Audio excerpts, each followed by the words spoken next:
नमस्कार साथियों, अथर्व एजुकेटर के इस YouTube प्लेटफॉर्म पर एक बार पुनः आपका स्वागत है। कैसे हैं आप लोग दोस्तों? उम्मीद है अच्छे होंगे, स्वस्थ होंगे। आपको पता ही है दोस्तों, जैसे कि अभी 5 तारीख को ट्विटर का अभियान किया गया था वीडियो री एग्जाम के लिए, जो कि काफ़ी हद तक सफल रहा। बहुत से स्टूडेंट्स ने, बहुत से यूट्यूबर्स ने, बड़े बड़े यूट्यूबर्स ने इसमें साथ दिया। तो उम्मीद है कि शीघ्र ही वीडियो का री एग्जाम होगा। और अभी कुछ समय से खबर आ रही है कि यूपी पुलिस की भी भर्ती जल्दी आने वाली है, एक बड़े स्तर पर भर्ती आने वाली है। लेकिन आप ध्यान रखिएगा दोस्तों, एग्जाम तो आ ही जाएगा, पर सिलेक्शन उसका ही होगा जो निरंतर पढ़ता रहेगा। तो आप अपनी पढ़ाई करते रहिए। ये आवश्यक नहीं है कि आप दिन में 5-5, 6-6, 8-8 घंटे पढ़ें, लेकिन रोज पढ़ना बहुत जरूरी है। यदि आप रीजनिंग की प्रैक्टिस कर रहे हैं तो डेली मॉक टेस्ट लगाइए, डेली आप टॉपिक लगाइए। जीके कर रहे हैं तो डेली आप टॉपिक वाइज लगाइए, मॉक टेस्ट लगाइए। लगाते रहिए, पढ़ते रहिए। बूंद बूंद करके घड़ा भरेगा दोस्तों। आज एग्जाम की डेट आ जाए और 1 महीने बाद एग्जाम हो जाए और आप सोचें कि 1 महीने में आप अपना सिलेबस पूरा कर लेंगे, तो ये असंभव है। दूर के ढोल हैं जो आपके हाथ कभी नहीं लगेंगे। तो ध्यान रखिए, एग्जाम की आप सभी को चिंता होती है कि कब एग्जाम होगा कि नहीं होगा, रिजल्ट कब आएगा पता, क्योंकि सबके ऊपर अपनी अपनी अलग अलग जिम्मेदारियां होती है। किसी को पढ़ने के लिए घर की तरफ से प्रेशर होता है कि भाई आप 6 महीने में, 7 महीने में कुछ कर लीजिए। ये सभी चीजें चलती रहती हैं, लेकिन फिर भी आपके हाथ में ज्यादा कुछ होता नहीं है। तो आपके हाथ में जो होता है वो होता है आपकी कलम, आपकी कॉपी, आपकी पुस्तक। तो पढ़ते रहिए, बस पढ़ते रहिए। तो चलिए, आज हम महाजनपद काल हमारा चल रहा था। हमने पिछले वीडियो में बहुत से अच्छे अच्छे प्रश्नों को किया। अगर आपने वो वीडियो नहीं देखी है तो डिस्क्रिप्शन में उसका लिंक आपको मिल जाएगा, वहां से वो वीडियो देखिए।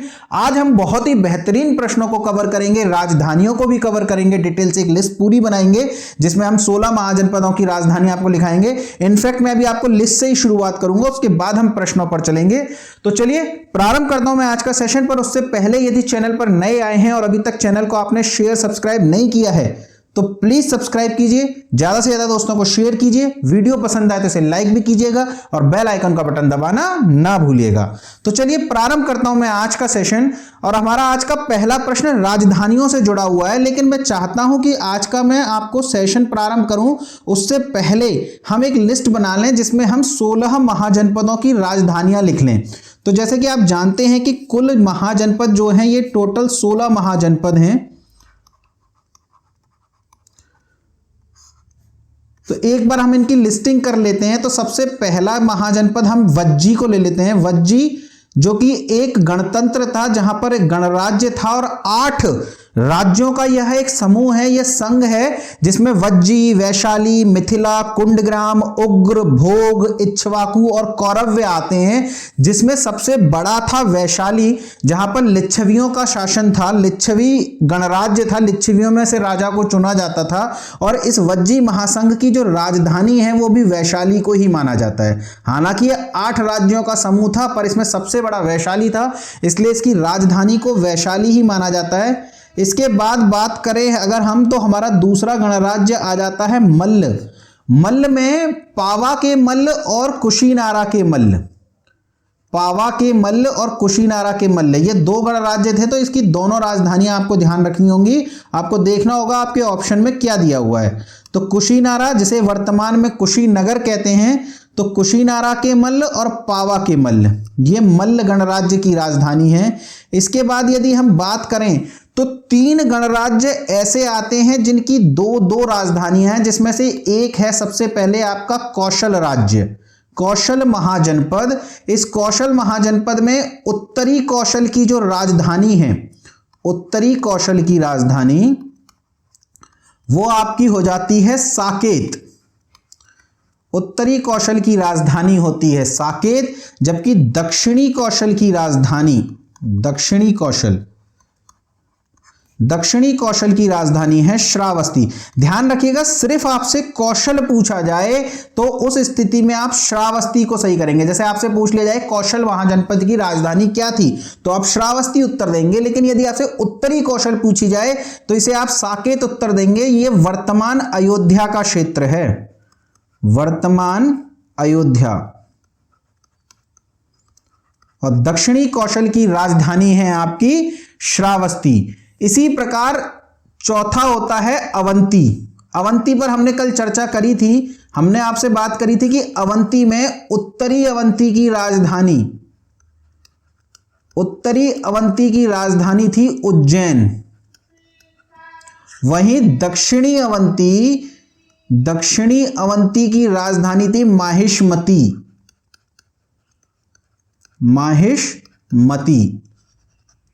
तो ये 4 गणराज्य हैं, वज्जी की वैशाली, मल्ल की पावा और कुशीनरा, कौशल की साकेत और श्रावस्ती, वहीं अवंती में उज्जैन और माहिष्मती।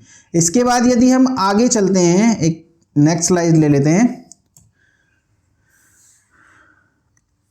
5वां आप नोट कीजिए, पांचाल की भी 2 राजधानियां हैं,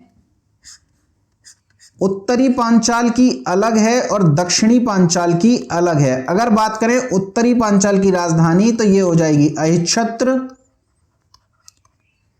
अहिच्छत्र। महाभारत यदि आपने पढ़ा हो तो द्रोण ने 5 पांडवों से गुरु दक्षिणा मांगी थी कि जाइए पांचाल के राजा द्रुपद को पराजित कीजिए, और द्रुपद को पराजित करने के बाद उन्होंने आधा राज्य ले लिया था और अपना आधा राज्य उन्होंने अपने बेटे अश्वत्थामा को दिया था, और वो अश्वत्थामा को जो पांचाल मिला था वो उत्तरी पांचाल था जिसकी राजधानी थी अहिच्छत्र।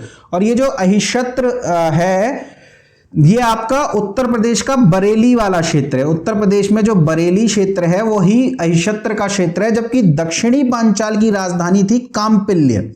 जो द्रुपद के पास में शेष पांचाल बचा था उसकी राजधानी थी काम्पिल्य, और काम्पिल्य पड़ता है उत्तर प्रदेश के फर्रुखाबाद क्षेत्र में।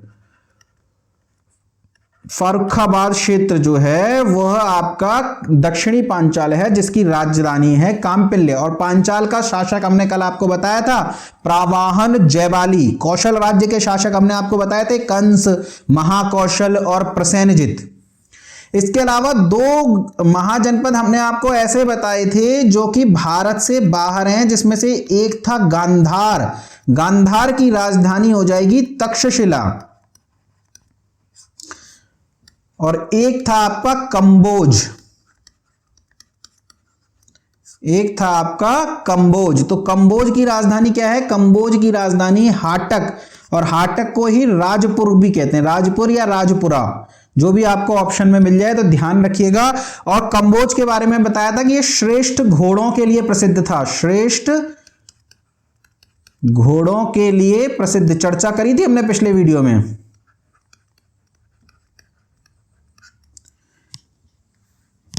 इसके बाद अगले महाजनपद पर चलें तो एक दक्षिण भारत में स्थित महाजनपद था जिसका नाम था अशमक, और अशमक की राजधानी थी पोतली, या इसी को पोतन के नाम से भी जाना जाता है। इसके अलावा और अगर बात करें तो मत्स्य आपका राजस्थान में पड़ता है। पिछले वीडियो में बताया था आपको कि यहां ये वही है जहां पर पांडवों ने अपना अज्ञातवास बिताया था राजा विराट के यहां, और इसकी राजधानी हो जाती है विराट नगर। वहीं अंग, कर्ण का राज्य अंग की राजधानी है चंपा। याद है ना, अंगराज कर्ण, दुर्योधन ने अंग का राजा बनाया था कर्ण को, तो उस अंग की राजधानी है चंपा, और यह वर्तमान बिहार के भागलपुर और मुंगेर के क्षेत्र में पड़ता है। वहीं बात करें काशी की, तो काशी की राजधानी हो जाएगी आपकी बनारस, वाराणसी, या बनारस आप कह सकते हैं, वाराणसी तो नया नाम है, आप बनारस कर लीजिएगा। एक स्लाइड और बनानी पड़ेगी, अभी तो 11 हुए हैं ना। तो 12वां हो जाएगा आपका चेदी, और चेदी की जो राजधानी है वो है शुक्तिमती, या जिसे सोत्थिवती भी कहते हैं। शुक्तिमती ये उत्तर प्रदेश के बुंदेलखंड क्षेत्र में पड़ता है, इसे सोत्थिवती भी कहते हैं, सोत्थिवती। चलिए 13वां आपका कुरु, एक बार नाम लिख लेते हैं फिर कौन कौन सा रह गया। एक मगध रह गया आपका, एक आपका बचा है वत्स, और एक बचा है शूरसेन। तो जो कुरु है, इस कुरु की राजधानी थी इंद्रप्रस्थ, और मगध, मगध की देखिए पाटलिपुत्र मत कर दीजिएगा, महाजनपद काल में इसकी राजधानी ग्रीवरज थी। पाटलिपुत्र की तो बाद में बनेगी जब उदयन राजा बनेगा। तो मगध की प्रारंभिक राजधानी ग्रीवरज थी, आप इसे राजगृह भी कह सकते हैं, इसका प्राचीन नाम ग्रीवरज था। बात करें वत्स की, तो वत्स की राजधानी है कौशांबी, उत्तर प्रदेश का कौशांबी वत्स महाजनपद की राजधानी थी। वहीं शूरसेन की राजधानी हो जाती है मथुरा। अगर आपसे पूछा जाए इन 16 महाजनपदों में से यूपी में कितने महाजनपद थे, तो 8 महाजनपद थे यूपी में। तो दोस्तों ये थी राजधानियां जो हमने आज आपको पूरी लिस्ट आपको बता दी है। आप इन राजधानियों को अच्छे से याद कीजिएगा, राजधानियों से प्रश्न आते हैं। इस वीडियो में भी हमने राजधानियों से कई प्रश्न लिए हैं। चलिए प्रारंभ करते हैं आज का पहला प्रश्न। और आज का पहला प्रश्न है, निम्न में से कौन सा सुमेलित है। देखिए राजधानियों के ही प्रश्न है, इसलिए मैंने आपको एक बार पूरी राजधानी बता दी। अब आपको बताना है निम्न में से कौन सा सुमेलित है। देखिए उत्तरी कौशल, उत्तरी कौशल की राजधानी है साकेत, वहीं दक्षिणी कौशल की राजधानी है श्रावस्ती। बात करें उत्तरी पांचाल, तो उत्तरी पांचाल की राजधानी है अहिच्छत्र, या अहिच्छत्र लिख दिया है, इसको ऐसे लिखते हैं अहिच्छत्र। तो उत्तरी पांचाल की राजधानी है अहिच्छत्र, वहीं उत्तरी अवंती की राजधानी है उज्जैन। तो हमारे प्रश्न का उत्तर हो जाएगा सी, उत्तरी पांचाल। उत्तरी पांचाल की राजधानी अहिच्छत्र है। वहीं बात करें दक्षिणी पांचाल, तो दक्षिणी पांचाल की राजधानी है काम्पिल्य। चलिए हम देखते हैं अपना अगला प्रश्न। और अगला प्रश्न है, निम्न में से कौन सा महाजनपद ऐसा है जो भारत में स्थित नहीं है। भारत के बाहर 2 महाजनपद हैं, एक का नाम है गांधार और एक का नाम है कंबोज। बात करें गांधार, तो गांधार की राजधानी है तक्षशिला, वहीं कंबोज की राजधानी है हाटक, या इसे आप राजपुर भी कहते हैं। तो यहां पर देख लीजिए आपके ऑप्शन में क्या है, ऑप्शन में आपके कंबोज है, तो कंबोज आपके प्रश्न का उत्तर हो जाएगा। दक्षिण भारत में स्थित है अशमक, वहीं मत्स्य जो है आपका राजस्थान में स्थित है, और अंग प्रदेश आपका बिहार में स्थित है। कुछ भी देकर के पूछेगा, आपको पता होना चाहिए कौन सा महाजनपद आपका कहां है। चलिए अगला प्रश्न की बात करते हैं, असुमेलित पहचानिए। असुमेलित पहचानना है आपको, गांधार तक्षशिला, कंबोज राजग हाटपुर, हाटक राजपुर, अशमक पोतली पोतन और मल्ल चंपा। तो ये राजधानियां हैं। गांधार की राजधानी तक्षशिला बिल्कुल सही दी हुई है, कंबोज की राजधानी हाटक या राजपुर ये भी सही है, अशमक की राजधानी पोटली या पोतन ये भी सही है। वहीं मल्ल की राजधानी चंपा नहीं है, चंपा तो अंग की राजधानी है। चंपा किसकी राजधानी है, चंपा है अंग की राजधानी। वहीं मल्ल की बात करें तो मल्ल की राजधानी आप या तो पावा कह सकते हैं, पावा के मल्ल, या फिर कुशीनारा के मल्ल। ध्यान रखिएगा मल्ल और वज्जी ये 2 गणराज्य ऐसे थे जहां पर गणतंत्र था, और विश्व का प्राचीनतम गणतंत्र स्थित है वैशाली में। चलिए अगला प्रश्न है, निम्न में से चेदी महाजनपद की राजधानी कौन सी है। चेदी, चेदी महाजनपद उत्तर प्रदेश के बुंदेलखंड क्षेत्र में पड़ता है। यदि महाभारत से इसको जोड़ें तो आपको याद होगा, महाभारत जिसने भी देखी है वो समझ जाएंगे कि जब राजसूय यज्ञ चल रहा था और जब युधिष्ठिर ने कृष्ण को, भगवान कृष्ण की अग्र पूजा का प्रस्ताव दिया था, तो शिशुपाल आया था। शिशुपाल ने कृष्ण जी को भला बुरा कहना शुरू कर दिया और सब कह रहे थे कृष्ण जी वध क्यों नहीं कर रहे। तब कृष्ण ने कहा था कि मैंने शिशुपाल की मां को 100 गालियां क्षमा करने का वचन दिया है, लेकिन शिशुपाल गालियां देता चला गया और जैसी 100 गाली पूरी हुई भगवान कृष्ण ने सुदर्शन चला करके शिशुपाल का वध कर दिया। तो शिशुपाल जिस महाजनपद का राजा था वो महाजनपद था चेदी, चेदी नरेश शिशुपाल। तो उसकी जो राजधानी थी वो थी शुक्तुमती। तो चेदी महाजनपद की जो राजधानी है वो है शुक्तुमती। वहीं बात करें विराटनगर तो ये मत्स्य की राजधानी, चंपा अंग की, वाराणसी काशी की। आपको रटे होने चाहिए दोस्तों। चलिए अगला प्रश्न है, निम्न में से मगध राजवंश की प्रारंभिक राजधानी कौन सी है। बात करें मगध की तो देखिए मगध राजवंश की जो राजधानियां आपको मिलती हैं वो मिलती है ग्रीवरज, इसके बाद आपको राजगृह नाम मिल जाएगा, आपको पाटलिपुत्र नाम मिल जाएगा, ध्यान रखिएगा वैशाली, वैशाली हां जी वैशाली, इसको हमने अलग से लिखा है, इस पर चर्चा करेंगे। इसके अलावा आपको कुशाग्रपुर नाम मिल जाएगा, इसके अलावा आपको कुसुमपुर नाम मिल जाएगा। इतने नाम आपको पता होने चाहिए दोस्तों। ध्यान रखिएगा, गिरिव्रज प्रारंभिक राजधानी है मगध की, इसको राजगृह भी कहते हैं, और इसी गिरिव्रज को हेनसांग ने कुशाग्रपुर कहा है, जबकि उदयन ने पाटलिपुत्र को राजधानी बनाया था और इसी पाटलिपुत्र को कुसुमपुर भी कहते हैं। जबकि एक राजा शिशुनाग ऐसा था, शिशुनाग वंश का संस्थापक शिशुनाग, जिसने हर्यक वंश के अंतिम राजा नागदशक की हत्या करके नए राजवंश की स्थापना करी थी। उसी शिशुनाग ने कुछ समय के लिए वैशाली को मगध की राजधानी बनाया था। वैशाली को मगध की राजधानी किसने बनाया?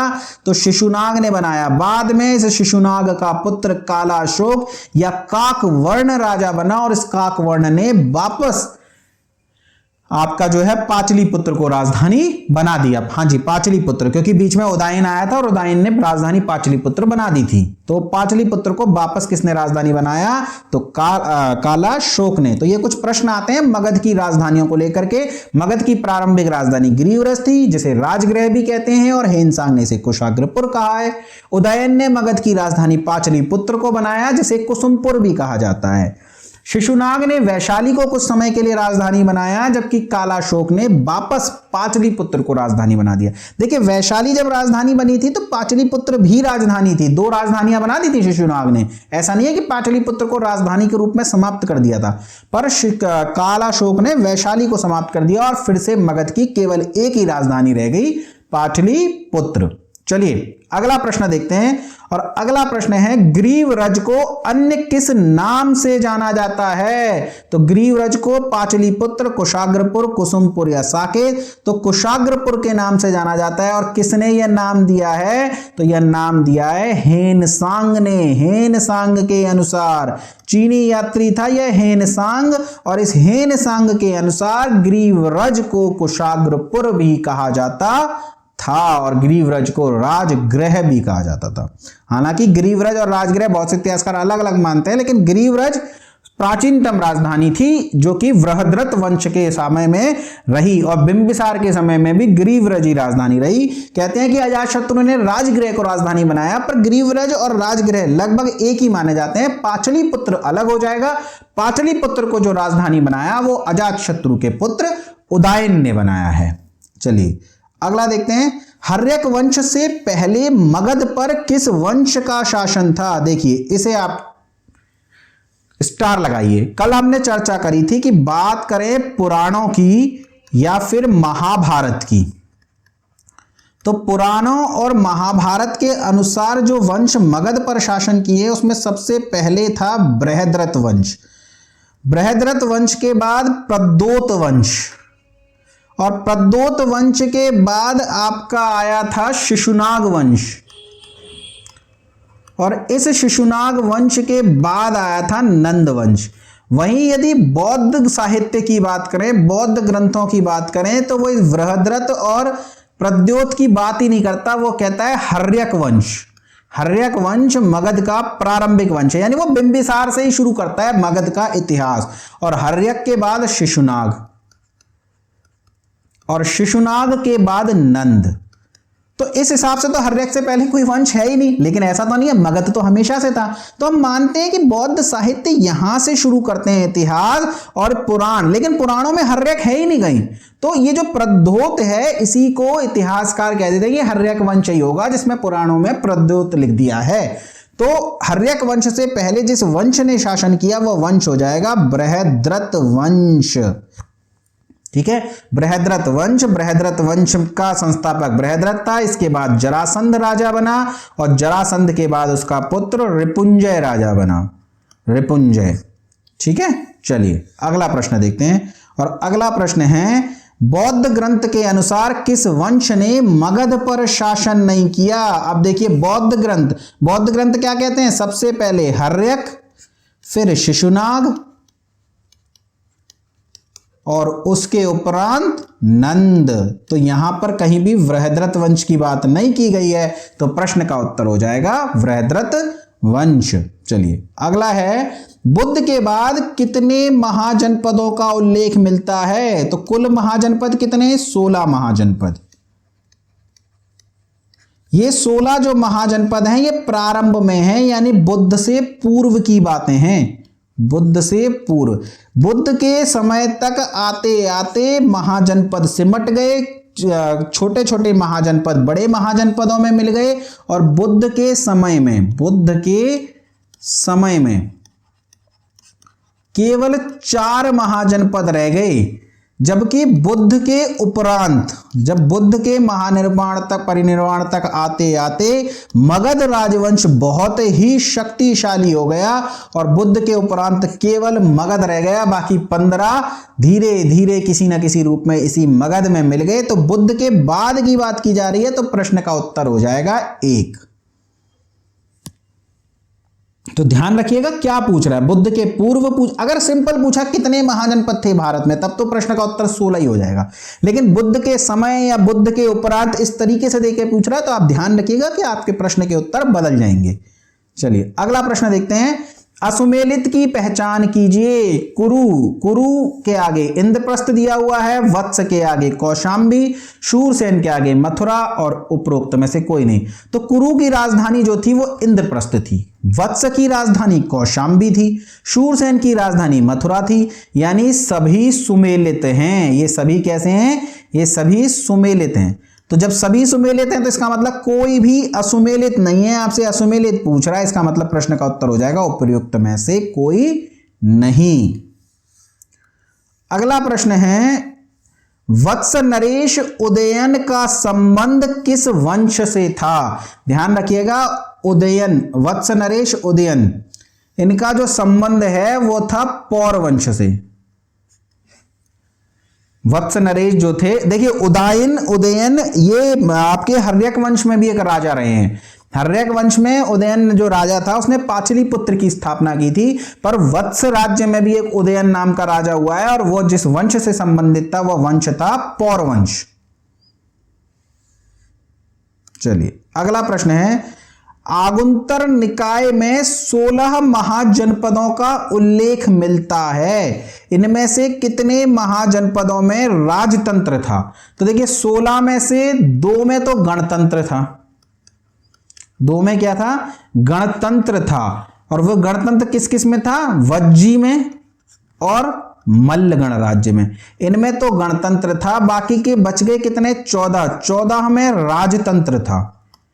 यानी आपसे पूछ लिया जाए कि किस किस महाजनपद में राजतंत्र था, तो शूरसेन में राजतंत्र था, वत्स में राजतंत्र था, कुरु में राजतंत्र था, मगध में राजतंत्र था, इसके अलावा कौशल में राजतंत्र था, चेदी में, काशी में, अंग में, मत्स्य में, अश्मक में, कंबोज में, गांधार में, पांचाल में, इन सभी में राजतंत्र था। जबकि वज्जी और मल्ल ये 2 ऐसे गणराज्य थे जिसमें गणतंत्र था। बात करें वज्जी की तो ये 8 राज्यों का संघ है। वज्जी, कौरव्य, वैशाली, इच्छवाकु, भोग, उग्र, मिथिला और कुंडग्राम। आप लिखना चाहें वैसे मैं लिखवा चुका हूं पिछले वीडियो में, इतना इंपॉर्टेंट नहीं है, आपको याद रखना है केवल वैशाली के लिच्छवी और मिथिला के विदेह। इसके अलावा मल्ल की बात करें तो कुशीनारा के मल्ल और पावा के मल्ल। चलिए अगला प्रश्न देखते हैं। अगला प्रश्न है, भगवती सुत्त के अनुसार अजात शत्रु ने किस गणराज्य के साथ 16 वर्षों तक युद्ध किया था? तो वज्जी संघ के साथ अजात शत्रु का 16 वर्ष का संघर्ष चला। इसका कारण क्या था? इसका कारण था हीरे की खानों पर कब्जा करना। वज्जी संघ में हीरे की खानें थी और अजात शत्रु उन खानों पर कब्जा करना चाहता था। इस वजह से 16 वर्षों का संघ, देखिए 16 वर्षों तक ऐसा नहीं कि तलवारें चलती रही थी, एक लंबा संघर्ष था, यानी इनसे युद्ध चलता रहा। अजात शत्रु जो इतना शक्तिशाली राज्य का राजा था और स्वयं बेहद शक्तिशाली था, कूटनीतिज्ञ था, वह भी वज्जी संघ को जीत नहीं पा रहा था। तब अजात शत्रु ने बुद्ध से सहायता मांगी, गौतम बुद्ध से सहायता मांगी, और बुद्ध ने अजात शत्रु को वज्जी महासंघ पर विजय करने का रहस्य समझाया। अगर आपसे पूछ ले कि वज्जी पर विजय करने का रहस्य अजातशत्रु को किसने बताया, गौतम बुद्ध ने, महावीर स्वामी ने, उपगुप्त ने, या कोई भी और नाम दे दिया जाए, तो ध्यान रखिएगा गौतम बुद्ध जो स्वयं अहिंसा के पुजारी थे, उन्होंने सुझाया। तो सोचा नहीं जा सकता, लेकिन है, इतिहास है, तो किसने समझाया? बुद्ध ने। और बुद्ध ने बताया कि वज्जी संघ 8 राज्यों का संघ है, इनमें बहुत एकता है, इन्हें नहीं पराजित किया जा सकता, इन्हें पराजित करना है तो इनमें फूट डाल दो। उसके बाद अजातशत्रु का एक मंत्री था वत्सकार, इन दोनों ने मिलकर योजना बनाई। अजातशत्रु ने वत्सकार का झूठा अपमान किया, वत्सकार अजातशत्रु को छोड़ करके वज्जी संघ में चला गया और धीरे धीरे उसने षड्यंत्रों के माध्यम से वज्जी संघ में फूट डलवा दी और अंत में अजातशत्रु ने इस वज्जी संघ को पराजित कर दिया। तो वज्जी संघ में सबसे बड़ा था वैशाली, तो वैशाली के लिच्छवी इस प्रश्न का उत्तर हो जाएगा। चलिए अगला प्रश्न है, मगध के किस शासक ने राज्यारोहण के लिए अपने पिता की हत्या की और स्वयं भी इसी कारण से अपने पुत्र द्वारा मारा गया? तो मगध में बिंबिसार का पुत्र अजातशत्रु था, अजातशत्रु ने बिंबिसार की हत्या कर दी, और अजातशत्रु का पुत्र उदयन था और उदयन ने अजातशत्रु की हत्या कर दी। तो इस प्रश्न का उत्तर हो जाएगा अजातशत्रु। देखिए कहते हैं कि उदयन की हत्या भी उसके पुत्र ने की थी, पर इस बात पर विवाद है, पर आगे इस वंश में हत्या कर करके ही राजा बन रहे हैं, इसलिए इसे पितृहंता वंश भी कहा जाता है। तो ऑप्शन में यदि दोनों ही दे रखे ना आपको, अजातशत्रु और उदयन, तो आप अजातशत्रु ही टिक करेंगे, क्योंकि ये तो निर्विवादित है कि अजातशत्रु ने अपने पिता बिंबिसार की हत्या की थी और अजातशत्रु की हत्या उसके पुत्र उदयन ने करी थी। और इसी उदयन ने पाटलिपुत्र को भी राजधानी बनाया था। पाटलिपुत्र की स्थापना करी एवं इसे राजधानी बनाया।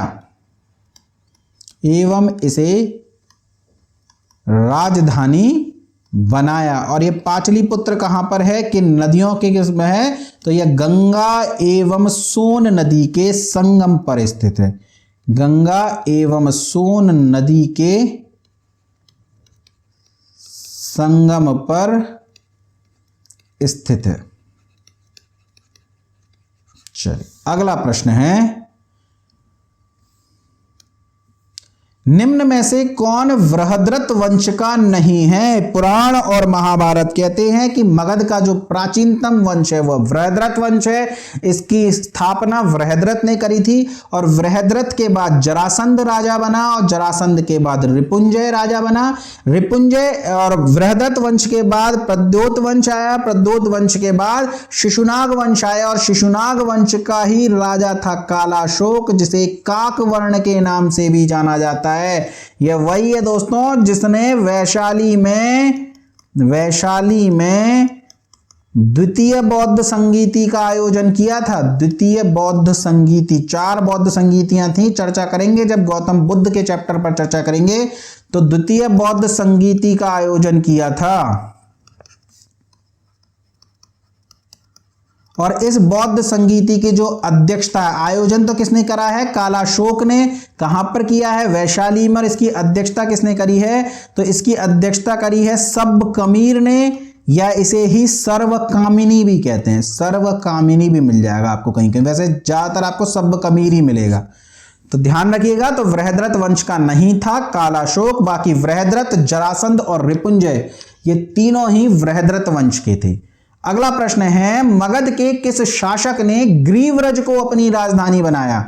अब देखिए मगध की प्रारंभिक राजधानी है ग्रीवरज, तो बृहद्रथ वंश की राजधानी भी ग्रीवरज रही है, लेकिन बृहद्रथ की राजधानी क्या थी इस बारे में कोई चर्चा नहीं करी गई है। पुराणों में बताया गया कि जरासंध ने ग्रीवरज को राजधानी बनाया था।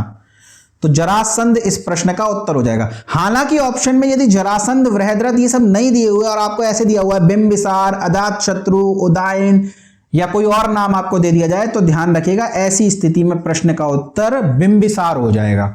तो ऑप्शन में देख लीजिएगा, यदि जरासंध है तो जरासंध, अदरवाइज बिंबिसार, क्योंकि मगध का वास्तविक संस्थापक बिंबिसार माना जाता है। प्रामाणिक रूप से जो इतिहास प्रारंभ होता है वो बिंबिसार से होता है। हर्यक वंश से, बौद्ध साहित्य हर्यक वंश से मगध इसका शासन प्रारंभ मानते हैं इतिहास, तो बिंबिसार पहला राजा हुआ और बिंबिसार की राजधानी गिरिव्रज थी। तो ऐसी स्थिति में प्रश्न का उत्तर बिंबिसार हो जाएगा। पर यदि जरासंध ऑप्शन में है तब जरासंध हो जाएगा, क्योंकि पुराण और महाभारत के अनुसार प्राचीनतम वंश जो था वो था बृहद्रथ वंश। चलिए अगला देखते हैं। 16 महाजनपदों में मगध साम्राज्य का वास्तविक संस्थापक किसे माना जाता है? तो बिंबिसार को मगध साम्राज्य का वास्तविक संस्थापक माना जाता है। इसकी राजधानी क्या थी? तो इसकी राजधानी थी गिरिव्रज।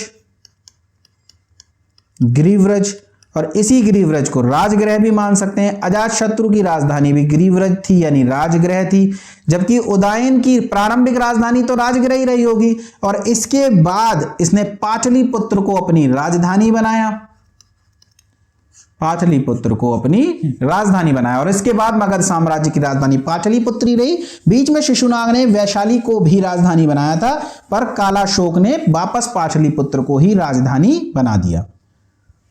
अगला प्रश्न है, बिंबिसार का राजकीय चिकित्सक जीवक एक गणिका का पुत्र था, उस गणिका का नाम। देखिए जो जीवक है ये राज चिकित्सक था और बहुत बढ़िया राज चिकित्सक था। जब चंड प्रद्योत, अवंती के राजा चंड प्रद्योत को जब पांडु रोग हो गया था ना, चंड प्रद्योत के पांडु रोग मतलब पीलिया होता होगा, पांडु रोग का इलाज करने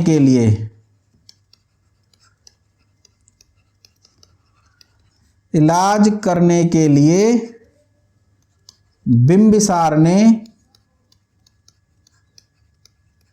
चंड प्रद्योत के राज्य भेजा, चंड प्रद्योत के दरबार में भेजा। अवंती का राजा था ये, तो यहां इसको भेजा गया था। तो ये गणिका का पुत्र था और इस गणिका का नाम क्या था? तो सालवती। क्या नाम हो जाएगा? सालवती। चलिए, महात्मा बुद्ध के महापरिनिर्वाण के समय मगध पर किस राजा का शासन था? ध्यान रखिएगा, बिंबिसार, अजातशत्रु, प्रसेनजित, ये वे नाम हैं जो गौतम बुद्ध के समकालीन थे। बिंबिसार यानी जब गौतम बुद्ध के समय में बिंबिसार मगध के राजा थे, पर बिंबिसार की हत्या करके अजातशत्रु राजा बना और वह भी गौतम बुद्ध के समकालीन रहा। तो जब गौतम बुद्ध ने महापरिनिर्वाण प्राप्त करा तब अजातशत्रु ही राजा था, और इस अजातशत्रु ने ही राजगृह में प्रथम बौद्ध संगीति का आयोजन किया। तो प्रथम बौद्ध संगीति का आयोजन किसने किया? तो अजातशत्रु ने। कहां पे किया? तो राजगृह में प्रथम बौद्ध संगीति का आयोजन किया। और इसकी अध्यक्षता किसने करी? तो इसकी अध्यक्षता करी है महाकश्यप ने। किसने करी है? महाकश्यप ने। तो इस प्रश्न का उत्तर हो जाएगा अजातशत्रु। चलिए अगला प्रश्न देखते हैं। अजातशत्रु और वज्जी संघ के युद्ध के समय वैशाली का राजा कौन था? ये जो 16 वर्षीय संघर्ष चला था अजातशत्रु का वज्जी संघ के साथ में, उस समय वैशाली का राजा लिच्छवी चेटक था। वैशालियों में लिच्छवियों का शासन था और राजा जो था वो था चेटक।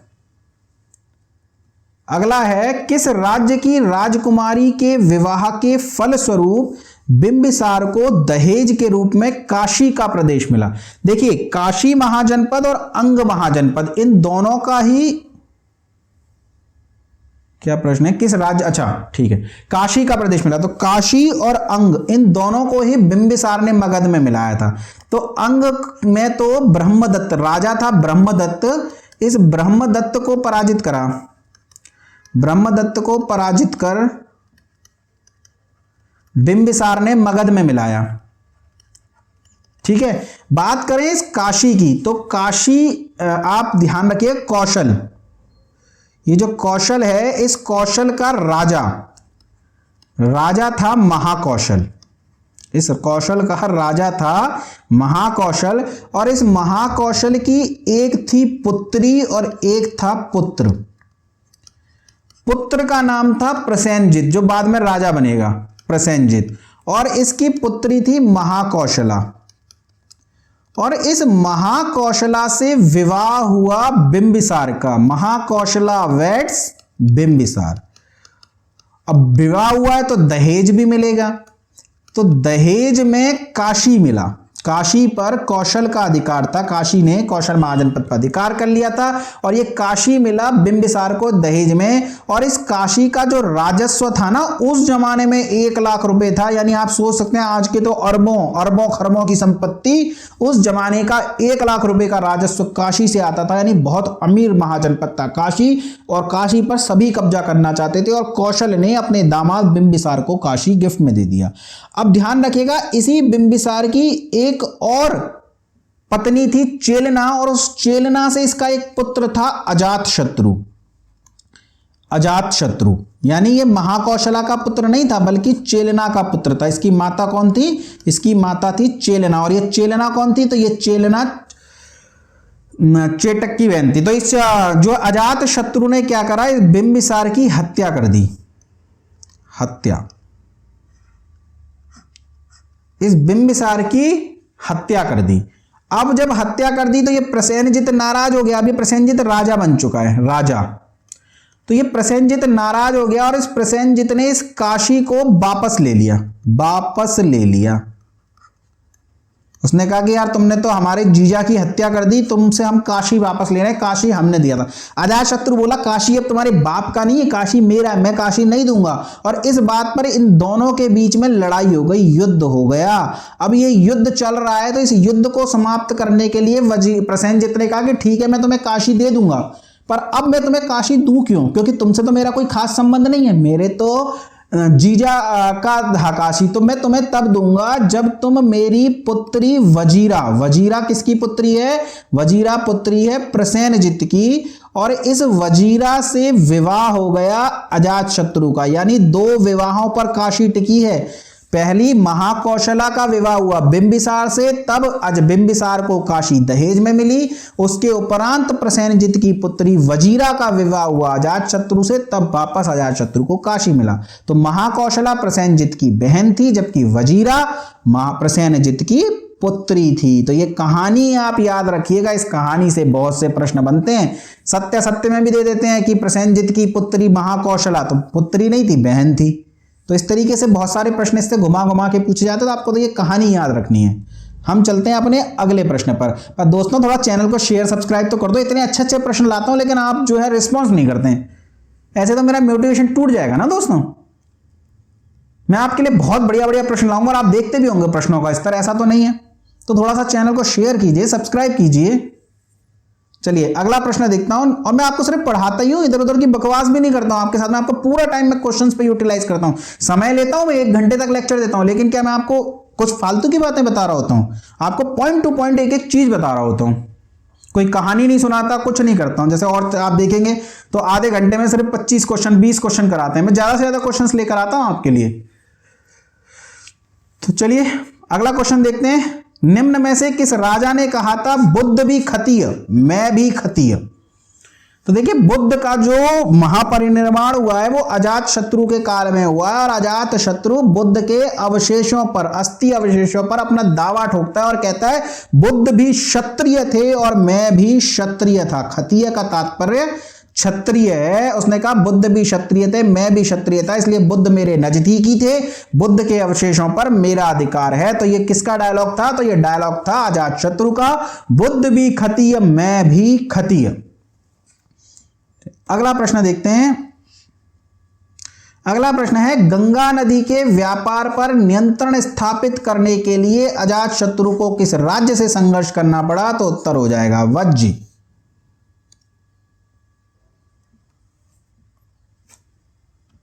अगला है गंगा और सोन नदियों के संगम पर पाटलिपुत्र नगर की स्थापना करके किसने अपनी राजधानी बनाई, या राजधानी बनाने वाला शासक कौन था?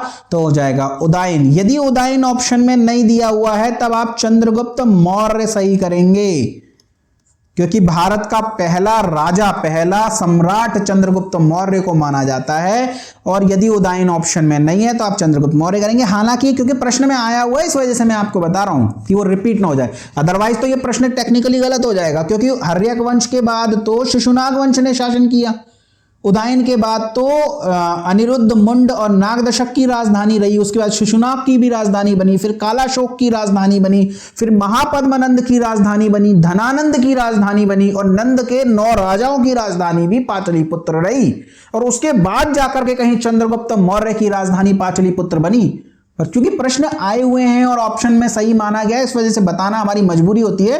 पर इसका सही उत्तर है उदायन।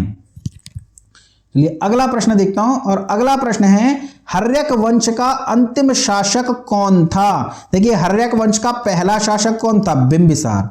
बिंबिसार की हत्या करके उसका पुत्र अजातशत्रु शासक बना और अजातशत्रु की हत्या करके उसका पुत्र उदायन शासक बना। और उदायन के बाद अनिरुद्ध के बाद मुंड और मुंड के बाद नागदशक शासक बना। और ये नागदशक हर्यक वंश का अंतिम शासक था। और इसकी हत्या कर दी किसने? इसकी हत्या कर दी शिशुनाग ने। और शिशुनाग ने नागवंश की स्थापना करी। और इस शिशुनाग के बाद कालाशोक, जिसे काक वर्ण के नाम से भी जानते हैं, यह शासक बना। और इस कालाशोक के बाद महानंदिन शासक बना। और इस महानंदिन की हत्या किसने कर दी? इस महानंदिन की हत्या करी महापद्मानंद ने। और उसके बाद नंद वंश की स्थापना हुई। तो आपसे शिशुनाग वंश का अंतिम शासक पूछे तो महानंदिन, और हर्यक वंश का अंतिम शासक पूछे तो नागदशक, हर्यक वंश के अन्य राजा पूछे तो अनिरुद्ध, मुंड भी इसके ही शासक हो जाएंगे। तो कोई भी प्रश्न आए आपको पूरा मैटर पता होना चाहिए दोस्तों, पूरा मैटर। और ये एक दिन में नहीं याद होगा, बार बार रिवीजन करेंगे तब याद होगा। ये वो टॉपिक्स होते हैं जो आपका सिलेक्शन रोक देते हैं, क्योंकि गुप्त, मौर्य, सिंधु घाटी की सभ्यता, आपका जी सारा दिल्ली सल्तनत और बड़े बड़े टॉपिक सब रट के बैठे होते हैं दोस्तों। और जो प्रश्न जो कहते हैं ना छूट गया मेरिट से, जो 0.5 से रह गया, 1 नंबर से रह गया, वो ये टॉपिक होते हैं। तो ध्यान इन टॉपिक्स पर जान लड़ाया कीजिए। चलिए इस प्रश्न का उत्तर क्या हो जाएगा? इस प्रश्न का उत्तर हो जाएगा नागदशक। अगला प्रश्न है, खुल जा भाई। अंग महाजनपद का सर्वप्रथम उल्लेख किस ग्रंथ में मिलता है? तो अंग महाजनपद का सबसे पहली बार जो उल्लेख मिलता है वो अथर्ववेद में मिलता है। महाभारत काल का समय का है यह अंग प्रदेश दिया था कर्ण को दुर्योधन ने। तो इस अंग महाजनपद का जो सबसे पहली बार उल्लेख मिलता है वह मिलता है अथर्ववेद में। और आज का अंतिम प्रश्न है, पर बहुत इंपॉर्टेंट प्रश्न है, इसको इंपॉर्टेंट कीजिए। निम्नलिखित में से कौन सा ग्रंथ 16 महाजनपदों की सूची नहीं प्रदान करता? तो ध्यान रखिएगा, आगुंतर निकाय 16 महाजनपदों की सूची प्रदान करता है, भगवती सुत्त भी 16 महाजनपदों की सूची प्रदान करता है, महावस्तु भी 16 महाजनपदों की सूची प्रदान करता है, जबकि दीघ निकाय में 12 महाजनपद दिए गए हैं। आगुंतर निकाय सर्वाधिक प्रामाणिक है, इसी को माना जाता है सर्वाधिक प्रामाणिक। तो आगुंतर निकाय में, भगवती सुत्त में, महावस्तु में, इनमें 16 महाजनपद हैं, जबकि दीघ निकाय में दिए हुए हैं 12 महाजनपद। तो अगर पूछ ले 12 महाजनपदों की सूची किसमें है तो दीघ निकाय में है, लेकिन 16 महाजनपदों की सूची इस दीघ निकाय में नहीं है। अगर पूछ ले कि यही ऑप्शन दिए और आपसे पूछ ले कौन सा ग्रंथ 16 महाजनपदों की सूची प्रदान करता है, तो आगुंतर निकाय भी करता है, भगवती सुत्त भी करता है, महावस्तु भी करता है। पर अगर आपसे एक ही पूछा जाए तो ऐसी स्थिति में आप आगुंतर निकाय को ही सही मानेंगे। टेक्निकली रॉन्ग हो गए, लेकिन क्योंकि अगर देखा जाए, घुसा जाए अंदर, तो हम इन्हें जो 16 महाजनपदों की जो लिस्ट बनाई थी सबसे पहले, जो राजधानियां बताई थी वो किसके हिसाब से बताई थी? वो बताई थी आगुंतर निकाय के हिसाब से। तो वही इस प्रश्न का उत्तर हो जाएगा। तो दोस्तों ये थे आज के प्रश्न। हालांकि अभी भी टॉपिक पूरी तरह से समाप्त नहीं हुआ। अगला टॉपिक मैं लेकर के आऊंगा भारत पर विदेशी आक्रमण, जिसमें हम ईरानियों को और यूनानियों को लेकर के आएंगे और उसके बाद हम मौर्य वंश की स्थापना कराएंगे इतिहास के अंदर। पैरेलली हमारी पॉलिटी की क्लासेस भी चलेंगी, ज्योग्राफी की क्लासेस भी चलेंगी। और मैं धीरे धीरे, अभी स्लाइड्स बन रही हैं दोस्तों, क्योंकि मैं अकेला ही हूं, धीरे धीरे मैं कोशिश करूंगा कि 2-3 क्लासेस आना शुरू कर दें। और जैसे ही पेपर नजदीक आएगा हम रीजनिंग की, हिंदी की, सभी की क्लासेस लेकर के आएंगे। आप बस चैनल को थोड़ा शेयर कीजिए, सपोर्ट कीजिए और इस चैनल को थोड़ा सा विकसित होने में, इसको ग्रो करने में मेरी सहायता कीजिए। हम दोनों मिलकर के एक अच्छे परिवार का गठन कर सकते हैं। अथर्व एजुकेटर आपका है, आप मेरे हैं। चलिए फिर पढ़ते रहिए, मस्त रहिए, चैनल को शेयर सब्सक्राइब करते रहिए। धन्यवाद दोस्तों।